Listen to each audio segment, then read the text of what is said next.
Bonjour à tous, j'espère que vous allez bien.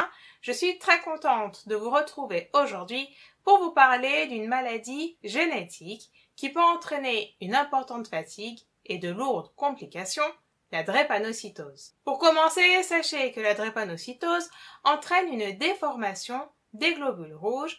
Ceux-ci vont prendre la forme de fossiles. C'est pour cela que cette maladie est aussi appelée anémie falciforme. Les globules rouges sont des cellules sanguines. Ils ont pour rôle principal de transporter l'oxygène à travers le sang grâce à une protéine qu'ils contiennent et qui s'appelle l'hémoglobine. Ces cellules sanguines sont produites au niveau de la moelle osseuse, qui est une substance se trouvant au niveau des os longs et plats. En temps normal, les globules rouges ont une forme sphérique. L'oxygène est capté par l'hémoglobine pour être transporté au niveau de nos vaisseaux sanguins et être distribué aux différentes cellules de notre organisme pour leur bon fonctionnement. Dans la drépanocytose, il y a une anomalie au niveau du code génétique qui permet de produire l'hémoglobine. L'hémoglobine qui va être produite dans cette maladie est une hémoglobine anormale. Elle est appelée hémoglobine S pour cycles, qui veut dire fossile en anglais. Cette hémoglobine anormale est moins soluble que l'hémoglobine normale, appelée hémoglobine A. Cette perte de solubilité de l'hémoglobine va provoquer une déformation des globules rouges. Ils vont avoir la forme de fossiles, être plus rigides et fragiles. Il faut savoir que la durée de vie de ces globules rouges falciformes est plus courte que la durée de vie des globules rouges normaux. Étant donné que la moelle osseuse n'arrive pas à combler cette perte de globules rouges, eh bien une anémie va s'installer sur le long cours. Il est intéressant de savoir que la drépanocytose est une maladie génétique récessive. Je fais un petit rappel.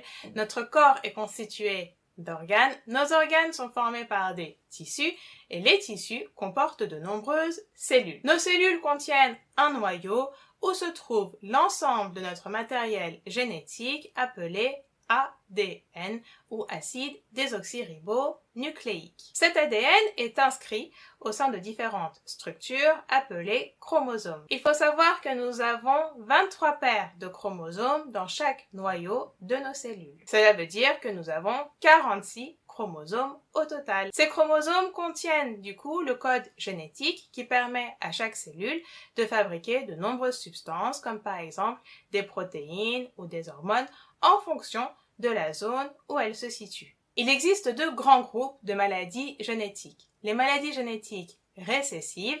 Dans ce cas, il faut que l'anomalie qui se trouve au niveau du code génétique de la personne soit présente au sein des deux chromosomes de la paire. Par exemple, si on considère que les chromosomes sont des paires de chaussures, il faut que l'anomalie soit présente au niveau des deux paires de la chaussure pour que la maladie s'exprime. Si par exemple l'anomalie est un trou dans la chaussure, eh bien il faut que le trou soit présent à la fois sur la paire gauche, mais aussi sur la paire droite pour que la maladie s'exprime. À l'inverse, au niveau des maladies génétiques dominantes, il suffit que l'anomalie soit présente au niveau d'un seul chromosome pour que la maladie s'exprime. Si je prends l'exemple des chaussures, il suffit qu'une chaussure de la paire soit trouée pour que la maladie s'exprime. La paire de chromosomes qui est mise en cause dans la drépanocytose est la paire de chromosomes numéro 11. C'est elle qui contient le gène permettant de coder pour l'hémoglobine. Le diagnostic de la drépanocytose se fait généralement à la naissance dans les populations à risque. La drépanocytose s'exprime généralement chez les personnes qui ont une origine africaine, antillaise, chez les personnes qui sont originaires du Moyen-Orient, de l'Inde, mais également chez des personnes qui peuvent être originaires de Grèce ou de Sicile. La drépanocytose est une maladie qui est chronique, c'est-à-dire qu'elle va accompagner le patient tout au long de sa vie. Il est très important que le patient soit régulièrement surveillé par son médecin spécialiste, donc son hématologue, mais aussi par les médecins qui peuvent être concernés par les complications que peut entraîner cette pathologie, comme par exemple le cardiologue. J'attire votre attention sur le fait que lorsque la personne va manquer d'oxygène, eh bien ces globules rouges falciformes peuvent entraver la bonne circulation du sang et provoquer des crises vaso occlusive. Dans ce cas, les cellules des différents organes ne peuvent pas être bien oxygénées,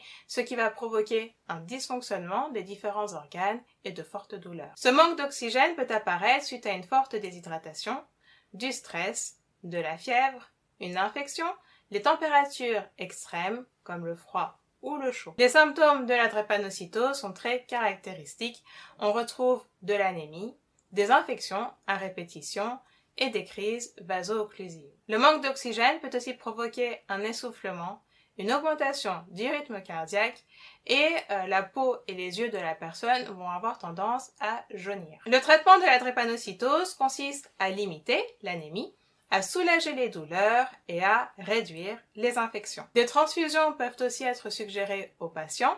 Sachez également que lorsque la drépanocytose est très sévère, eh bien une greffe de moelle osseuse ou une thérapie génique peuvent être suggérées aux patients. La greffe de moelle osseuse consiste tout simplement à remplacer les cellules hématopoïétiques du patient, qui sont les cellules qui vont permettre de produire ces globules rouges, par des cellules hématopoïétiques saines. Ces cellules hématopoïétiques saines vont provoquer la formation de globules rouges qui n'auront pas la mutation entraînant la maladie. Le donneur de la moelle osseuse saine peut être un membre de la famille du patient, comme par exemple son frère ou sa sœur. En ce qui concerne la thérapie génique, j'ai expliqué cette thérapie dans la vidéo consacrée à l'anémie. Je vous conseille de la visionner pour bien comprendre ce concept de thérapie génique. Je vais mettre le lien de cette vidéo dans la description de la vidéo que je tourne actuellement. Vous pouvez également y accéder en cliquant sur la fiche qui se trouve en haut à droite de l'écran. Il existe plusieurs possibilités en ce qui concerne la drépanocytose. Soit la personne est porteur sain, c'est-à-dire qu'elle porte le gène muté sur un seul chromosome de la paire. Dans ce cas-là, eh bien, la maladie ne s'exprime pas, il y a uniquement l'hémoglobine normale qui va être produite grâce au code qui se trouve sur la paire de chromosomes qui n'est pas affectée par la mutation. Les porteurs sains n'expriment donc pas la maladie, ne sont pas atteints par la drépanocytose, mais ils peuvent transmettre le gène à leur descendance. Il y a ensuite les personnes qui présentent l'anomalie sur leurs 2 chromosomes de la paire numéro 11 et du coup ils sont atteints par la maladie et ils peuvent transmettre également le gène muté à leur descendance. Ce qui est surprenant avec la drépanocytose, c'est que les personnes qui portent le gène muté, donc à la fois les porteurs sains et les personnes atteintes par la maladie, eh bien, sont devenus plus résistants à une autre maladie qui est le paludisme. Le paludisme est une maladie qui est transmise par un insecte appelé Anophèle. Cette maladie entraîne une explosion des globules rouges et donc réduit très fortement l'espérance de vie des personnes malades. Ces personnes ont une résistance accrue par rapport au paludisme et ont donc pu survivre et du coup transmettre le gène de génération en génération. Il est important de savoir que les personnes qui portent la mutation de la drépanocytose doivent absolument vérifier si leur partenaire est également porteur de cette mutation ou pas pour savoir s'il y a un risque pour leur descendance. Lorsque le risque est important, eh bien il peut être suggéré au patient de faire un diagnostic prénatal. Le médecin va voir si l'embryon est aussi porteur du gène muté ou pas. Et si jamais il y a un risque que l'enfant naisse avec cette pathologie, eh bien, il peut être proposé au patient de faire une interruption de grossesse. Cet examen est généralement réalisé entre 12 et 16 semaines de grossesse. Alors, lorsque les 2 parents sont porteurs du gène muté, eh bien, il peut être proposé au patient de faire une fécondation in vitro, c'est-à-dire de faire rencontrer les spermatozoïdes du père et l'ovule de la mère en tube à essai et de choisir l'embryon qui ne sera pas porteur de la maladie. L'embryon choisi sera alors implanté dans l'utérus, c'est-à-dire dans le ventre de la mère. J'attire votre attention sur le fait que les symptômes de cette maladie sont très variables d'un patient à un autre par rapport à la compensation et l'adaptation de son propre organisme. J'en ai fini pour cette vidéo consacrée à la drépanocytose. J'espère vraiment qu'elle vous a appris un peu plus d'informations par rapport à cette maladie génétique.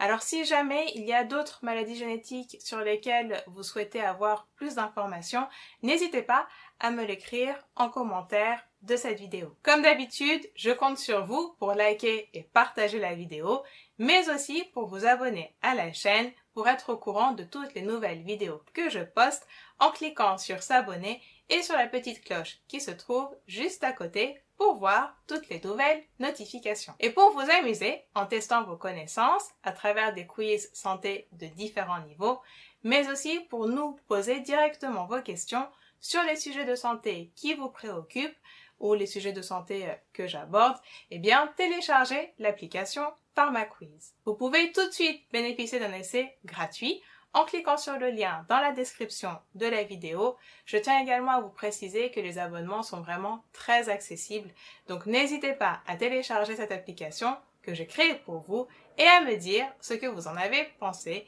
car vous le savez, votre avis compte énormément pour moi. Je vous dis à très vite pour de nouvelles vidéos et d'ici là, bien évidemment, prenez soin de vous.